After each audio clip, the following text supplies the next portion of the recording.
짜잔! 드디어 완성했습니다. 이게 이쪽으로 와서 보면은 오, 쉣.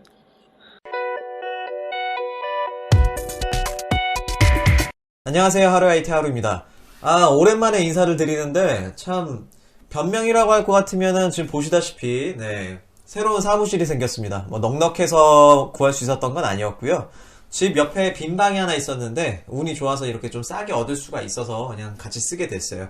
그리고 변명이 한 가지가 더 있는데 3년 동안 혹사시킨 노트북이 드디어 고장이 나는 바람에 영상 편집을 진행할 수가 없었어요. 그래가지고 컴퓨터를 구입하는데 지금 보시고 계신 이 컴퓨터는요, 제가 2달 전에 구입을 했어요. 근데 이제까지 쓸 수가 없었던 이유가 뭐였냐면 이거를 2달을 기다리느냐고 이제까지 조립을 못하고 있었어요. 자, 그래서 이제서야 조립을 마치고 영상을 올릴 수 있게 되었습니다. 영상 자체가 조립에 관한 영상이기 때문에 어떤 제품이 들어갔는지 일단 확인을 해보겠습니다. AMD 5950X가 들어갔는데 저는 영상 편집을 많이 하고 이렇게 컴퓨터로 작업을 많이 하기 때문에 좋은 CPU가 하나 필요해가지고 구매를 했는데 지금 굉장히 만족스러워요. 성능도 괜찮고 안정적입니다. 자, 메인보드의 경우는 B550 게이밍 엣지 와이파이를 샀는데 이게 재고가 없는 바람에 해외에서 직구를 했어요. 사실 카본을 선택할 수 있었던 부분인데 조금 아쉬운 부분이에요. 그냥 카본을 선택할 걸. 그런 아쉬움은 좀 있습니다. 그리고 저를 이번에 정말 고생시킨 그래픽카드. 성능은 정말 좋습니다. 2000번대와 비교해서 정말 획기적으로 변했고요. 어러스 마스터다 보니까 디스플레이가 조그만하게 달려있는데 GIF 움짤까지 들어가요. 어러스 마스터 감성으로 구매하는 제품이에요. 가격은 그렇게 착하지 않습니다. 자, 그리고 파워는 850이 아니라 1000W짜리를 구매를 했는데 이유가 있습니다. 일단 3080 같은 경우에 850W를 하게 되면은 전력이 부족하다는 얘기가 좀 많이 나오고 있어요. 그래서 사실 RTX 3080 이상을 가시려면 1000W를 구매하셔야 맞는 거고, 제가 블로그를 하고 있잖아요. 블로그 이렇게 포스팅할 때 쓰기 위해서 조금 파워가 넉넉한 게 좋겠다 싶어서 1000W짜리를 구매를 했습니다. 자, 램 같은 경우에는 조금 더 좋은 제품을 구매할 수 있었는데 티포스 델타를 구매를 했습니다. 3200MHz짜리고 16GB짜리가 4개가 들어간 64GB짜리 램을 장착을 했어요. 자, 이거는 지금 보시다시피 제 컴퓨터의 감성과 좀 잘 어울렸기 때문에 다른 램카드랑 비교해서 좀 디자인적인 면에서 이게 좀 마음에 들어서 샀습니다. 솔직하게. 요즘 컴퓨터는 감성이 빠지면 안 돼요. 자, 그리고 감성 때문에 구매한 제품들, 리안리 스트리머 플러스죠. 그리고 그래픽카드 지지대가 하나 있습니다. 자, 이것들은요, 제가 나중에 구매를 하게 된 건데 없었을 때와 있을 때의 차이는 분명히 있습니다. M.2, 저는 이제 M.2라고 부르는데 980% M.2를 500기가짜리를 하나 구매했습니다. 자, 그리고 마지막으로 리안리 갤러헤드 240을 구매를 했는데 240 제품들 중에서는 리안리 240이 제일 성능이 좀 뛰어났던 것 같아요. 자, 기본적인 부분은 다 마무리가 됐고요. 이제 조립 영상을 한번 확인해 보도록 하겠습니다. 자, 이거는 제가 이번에 조립하고서 추천드리는 순서인데 개인적으로 추천드리는 순서이고 아마 다른 분들이랑 좀 차이가 있을 수 있습니다. 근데 사실 중요한 건 아니기 때문에 참고 정도만 하시고 이렇게 순서를 진행하시면 좀 수월할 수도 있겠다라는 것만 알고 계시면 될 것 같아요. 자, 처음에 메인보드를 언박싱하고 그 밑에 깔려있는 거는 제가 예전에 쓰고 지금 안 쓰는 장패드를 미리 깔아놨고요. 메인보드 같은 경우에 밑에 저 깔려있는 비닐이 정전기 방지 역할을 해줘요. 그래서 정전기 방지 패드 대용으로 저는 이렇게 손으로 만져가면서 작업을 하고, 이게 좀 불편하시다 싶으시면은 정전기 방지 장갑이 따로 있습니다. 그걸 구매하셔서 그거 장갑을 끼시고 작업을 하시면은 또 수월할 수 있겠고요. 자, 그리고 CPU를 꽂기 전에 저기 걸림새가 있어요. 저거를 위로 올려서 들어서 저렇게 세워주신 다음에 CPU를 위에다가 얹혀주시면 되겠습니다. CPU가 아마 이렇게 잘 맞으면은 쏙 하고 탁 하고 들어갈 거예요. 너무 힘줘서 하시면 픽이 부러질 수 있으니까 살살 하시면 됩니다. 네, 잘 들어간지 확인을 해주고 걸림쇠를 내려서 잠가주시면 되겠습니다. 아마 딱 맞을 거예요. 저렇게 하시면은. 네, 이런 식으로 마무리를 지어주시면 되겠고요. 자, CPU를 함부로 꽂으시면 안 되고요. 저기 영어로 AM4 소켓이라고 적혀 있는데 저 써져 있는 글씨 방향이랑 CPU에 써져 있는 글씨 방향을 맞추어서 꽂아주시면 되겠습니다. 자, 이제 램카드를 꽂아줄 건데 저 바깥쪽에 있는 거 손으로 저렇게 누르면 이렇게 툭툭툭 내려가요. 네, 저 같은 경우에 한쪽만 열리는 메인보드인데 두 쪽이 다 열리는 경우에는 두 쪽 다 밑으로 이렇게 열어주시고 장착을 하시면 되겠습니다. 제대로 끼워졌는지 확인하는 방법은 간단해요. 이렇게 꾹 손으로 이렇게 지그시 눌러주시면은 그 내려갔던 걸림새가 이렇게 위로 툭 하고 올라옵니다. 손으로 꽉꽉 눌러서 잘 들어간지 확인을 해주시고, 저처럼 이렇게 4개를 꽂는 경우엔 잘못 들어간 램 같은 경우에 이렇게 툭 살짝 튀어 올라와 있을 거예요. 네, 그렇게 쉽게 확인이 가능하겠습니다. 자, 이제 메인보드를 결합해야 되는데, 저기 나사 들어가는 구멍 옆에 나 있는 저 동그랗게 점점점 찍혀 있는 거는 쇼트 나지 말라고 해놓은 거라서 있는 게 좋은 겁니다. 없는 거보다. 그리고 드라이버 같은 경우에는 인터넷에서 전동 드라이버를 싸게 팔고 있으니까 필요하시면 구매를 하셔도 괜찮고, 저는 수동을 하는 걸 좋아합니다. 자, 그리고 M.2를 메인보드의 케이스에 결합하기 전에 하라고 말씀드렸는데, 순서는 크게 상관은 없어요. 네, 저는 지금 메인보드를 케이스에 결합하고 지금 M.2를 장착하고 있는데, 저렇게 지금 써멀 패드가 붙어져 있는 제품이고요. 바로 이렇게 980% 네, 준비한 M.2를 결합을 해주면 되겠습니다.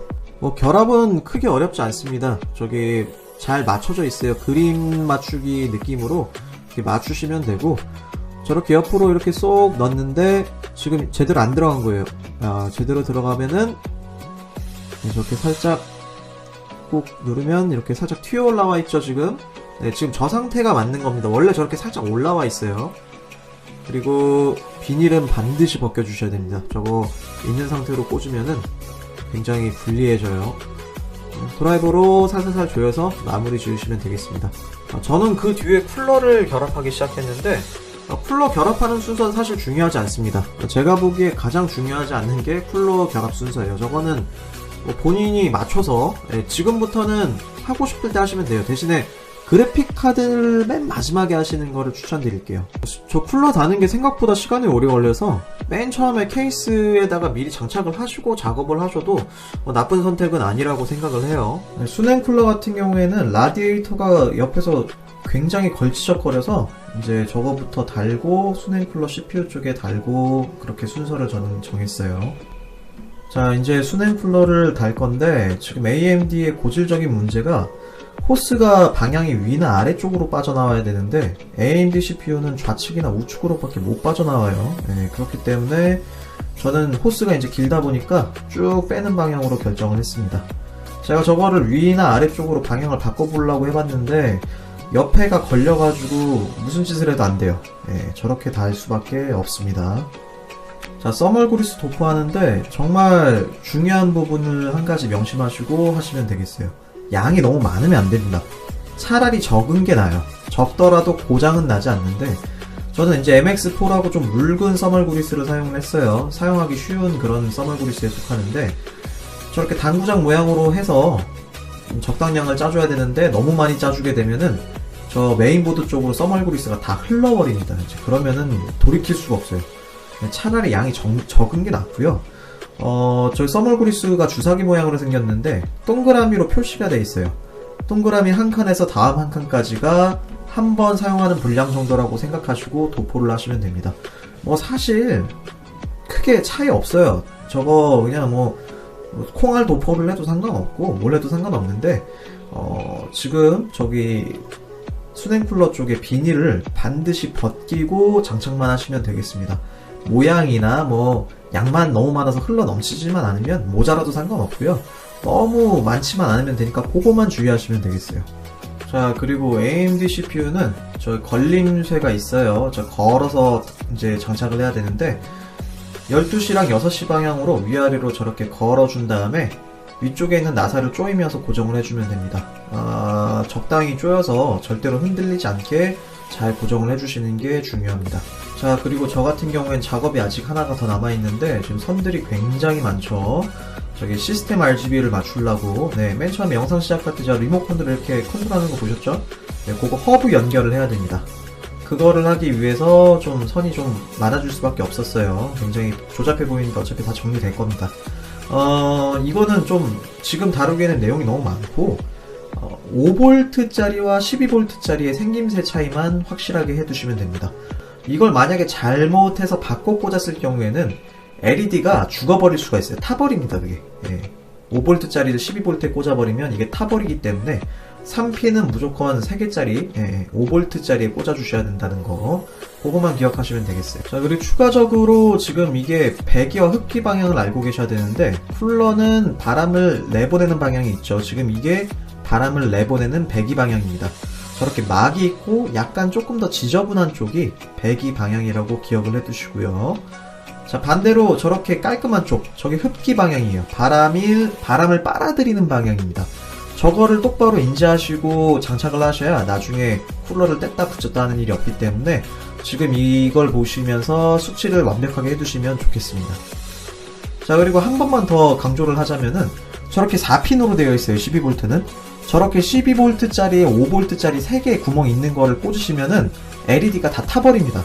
저거를 확실하게 확인을 하시고 꽂아주시길 바래요. 자, 그리고 아까 말씀드렸던 저기 옆에 보시면 SYS라고 적혀있죠? 저 SYS라고 적혀있는 거는 이제 생김새가 살짝 달라요. 이렇게 걸림새가 있기 때문에 잘못 꽂을 일이 크게 없기는 한데 그래도 주의를 하시는 게 좋겠죠. 자, 그리고 또 중요한 거 한 가지. 이렇게 빨간색으로 된 단자와 PCI-E라고 써져 있는 저 글자가 있는 단자는 무조건 그래픽카드로 들어갑니다. 메인보드에 들어가는 전원부 단자랑 비슷하게 생겼는데 달라요. 저거를 반드시 확인해 주셔야 됩니다. VGA라고 적혀서 나오는 경우도 있어요. 자, 그런 것들은 다 그래픽카드에 들어가는 단자이기 때문에 메인보드에는 절대 꽂으시면 안 되겠습니다. 그리고 그림만, 이 사진만 보고서도 좀 머리가 아프신 분들 계실 텐데, 저 같은 경우에도 이걸 외우고서 사용하진 않아요. 이거 뭐 제가 조립을 그렇게 자주 하는 것도 아니고, 뭐 직업으로 조립을 하시는 분들은 이거를 외우고 계시겠지만은, 저처럼 어쩌다가 한 번씩 쓰는 사람들에게 있어서는 외울 일도 없고, 외울 필요도 없습니다. 그냥 설명서에 잘 나와 있습니다. 설명서에 나와 있는 거를 보고 하시는 걸 추천드리지만, 보통은 지금 이 보여드리는 이 사진 속에 이 구성이 아마 맞을 거예요. 크게 이거랑 차이가 없을 테니까 혹시 뭐 설명서에 어디 있는지 잘 못 찾겠어요, 뭐 잘 모르겠어요 그러시면은 이걸 보고서 이제 참고하시면 되고, 그리고 간혹가다 메인보드 위에 이렇게 친절하게 써져 있는 경우도 있어요. 어떻게 꽂아야 되는지. 이 부분은 제가 뭐 굳이 설명을 하지 않아도 되는 부분이긴 한데 혹시 모르니까 간단하게 설명을 드리고 넘어갈게요. 자, 저기 보이는 24핀 단자, 저거는 길고 하나밖에 없어요. 이거는 뭐 실수할 일이 없으실 테니 그냥 방향에 맞춰서 잘 껴주시기만 하면 되고요. 그리고 SATA는 보통 이렇게 아래쪽에 위치해 있습니다. 그리고 그래픽카드가 들어가는 곳은 바로 여기에요. 여기에 그냥 그래픽카드 꽂으시면 됩니다. 사실 어려운 게 아니기 때문에 실수하실 일이 없을 만한 것들인데 그래도 혹시 모르니 간단하게 설명을 드렸고요. 네, 조립 영상은 이렇게 마무리되었고요. 알기 쉽게 설명한다고 노력을 많이 하긴 했는데 혹시 잘 모르거나 막히는 부분이 있을 때는 댓글로 남겨주시면 제가 최대한 설명을 해드리도록 하겠습니다. 추가적으로 팁을 드리자면 지금 제 케이스 같은 경우에는 이렇게 귀도 달려있고 뭐 앞에는 뭐 중세 기사 갑옷같이 생긴 그런 느낌이 있는데 요런 케이스가 사실 밖에서 이렇게 보기엔 좀 특이해 보이고 좀 이뻐 보일 수도 있는데 문제는 이 안쪽으로 작업하기에 조금 불편한 점이 많았어요. 지금 보시면 파워도 분리가 안 되어 있죠. 구멍도 조그만한 게 2개밖에 없습니다. 위아래로. 선들이 다 통과하기도 조금 무리가 있을 정도로 구멍이 작아요, 지금. 네, 그런 부분들 때문에 사실 저렇게 특이하게 생긴 케이스는 추천드리지 않아요. 특히 초보자분들 같은 경우에는 직사각형의 평범하게 생긴 케이스를 구매하시는 게 조금 작업에도 좀 편하고 완성했을 때 내부가 깔끔하게 정리할 수 있는 그런 장점이 있겠습니다. 뭐 사실 이런저런 얘기를 많이 했는데 가장 중요한 거 한 가지만 기억하시면 됩니다.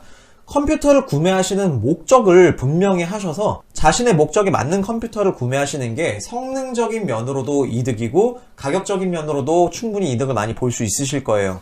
성능적인 부분 외에도 선택하실 수 있는 부분이 한 가지 더 있는데 바로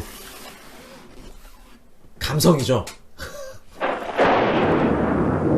뭐 어떤 분들에겐 굉장히 쓸모없어 보일 수도 있지만 제가 가끔 작업을 하다가 왼쪽을 이렇게 딱 보면은 한 1, 2분 정도가 쓱 지나가요. 정말 이 RGB 보는 맛이 아주 훌륭합니다.